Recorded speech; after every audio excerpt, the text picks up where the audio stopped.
Түрүүн Ган Төмөр гишүүн бас саналаа илэрхийлсэн.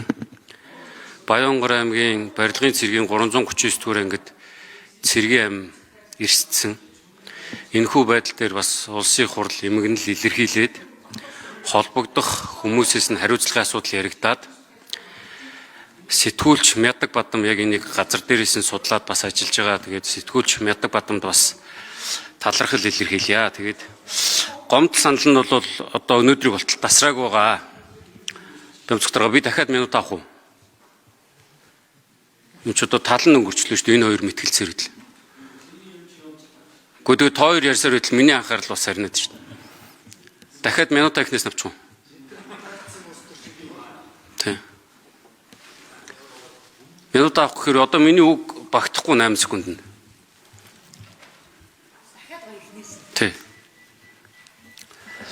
Ер нь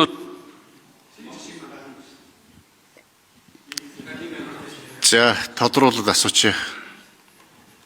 Асуултаа гүйцээ асууч.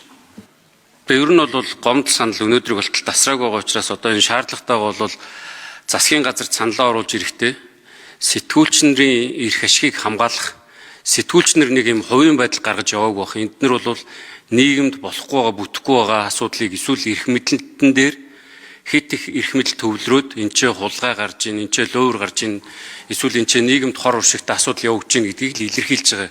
Нэг илэрхийлэл нь энэ Мядаг Бадам сэтгүүлчээ гэдгийг хэлэх гээд байгаа.